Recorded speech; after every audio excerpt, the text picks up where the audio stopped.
जब गुरुजी ने चूल्हा छोड़ा तो जब बड़े मंदिर में बॉडी लाई गई तो सारी औरतें और बच्चे, ये औरतें तो विधवा हो चुकी थी, बच्चे और आदमी यतीम हो चुके थे, सारे के सारे। सब में एक ही भावना थी। और हुआ ऐसे कि रात को 12 बजे मुझे फोन आया वीपी भारद्वाज का कि गुरुजी को हार्ट अटैक हुआ है, हम उनको ले जा रहे हैं। मैंने कहा कहाँ? कहती all India institute of medical sciences. मैंने कहा वहां क्यों ले जा रहे हो? मैंने कहा आप उनको नरेश त्रेन के पास क्यों नहीं ले जाते? उन्होंने कहा कि वो मैं जानता कि डॉक्टर पांडव हैं जो उनके बड़े भगत हैं, वो साथ है। उन्होंने कहा अभी तो एकदम वहीं चले, और तुम नरेश त्रेन को फोन करो कि गुरुजी को ऐसे हुआ है कि क्या करें। तो हम जल्दी से पहुंचे। तो उन्होंने ये बताया कि गुरुजी को हुआ था। फिर उनको हम ले गए। जब हम उनको स्ट्रेचर पे डालने लगे तो उठ पड़े, कहते नहीं नहीं चलो, मैं चल के चलूंगा। और फिर जब ये अंदर गए फिर दूसरा अटैक हुआ। तो जब तक हम पहुंचे तो दूसरा अटैक भी हो चुका था और गुरुजी वहां पे आईसीयू में स्पेशल केयर में थे। तो हमने देखा, और गुरुजी की महक थी सारे में वहां पे। तो 1 बजा, 2 बजे, 3 बजे, तो डॉक्टर्स ने कहा भाई ये तो अब प्राण छोड़ चुके हैं, अब आप इनको ले जाओ। तो हम सब ने इंसिस्ट किया कि गुरुजी का भरोसा नहीं, पता नहीं कब उठ के कहें चलो चलो चलो वापस चले।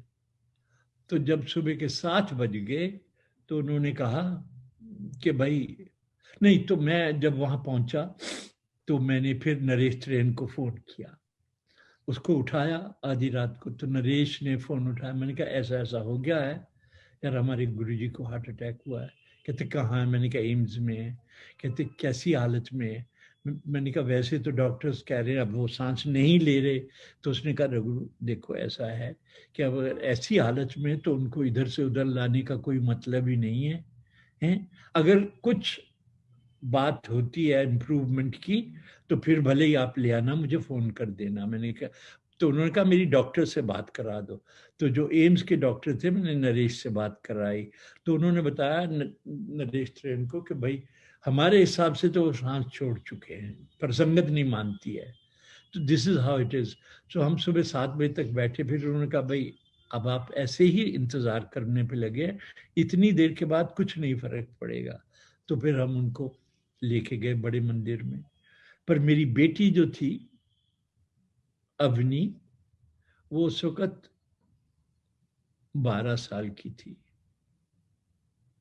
10 साल की थी। तो हम लेके गए तो वहां सारे रोना धोना और ये सब होता रहा।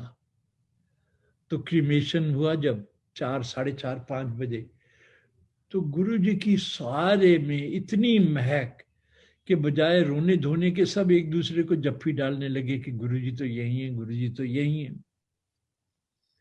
तो लंगर भी चल रहे थे, सब कुछ हो रहा था।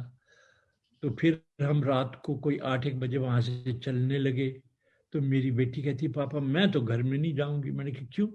कहती गुरु जी नहीं गए हैं, पता नहीं ये सब क्यों ऐसे बोलते हैं, मैं यहीं रहूंगी। तो उसने क्या किया, गुरु जी का जो कमरा था बड़े मंदिर में जहां वो रेस्ट करते थे, उसके बाहर जाके बैठ गई। तो मैंने कहा बेबी देखो सब जा रहे हैं, ऐसे मत करो। तो जो आंटीज थी कुछ एक जो हमें अच्छी तरह जानती थी, वो कहने लगी हम भी रुक रहे हैं, कोई बात नहीं, ये हमारे साथ रहेगी। हमने कहा ठीक है। तो दूसरे दिन हम सुबह जब गए वहां पे, तो मैं अपनी बेटी को ढूंढ रहा था। तो मैंने देखा कि जो गुरुजी के कमरे का दरवाजा था उसके पास वो मुंह लगा के उस दरी पे लेटी हुई थी। तो मैंने उसको जगाया, मैंने कहा बेबी क्या कर रहे हैं आप? कहती पापा इधर से गुरुजी की महक आ रही है।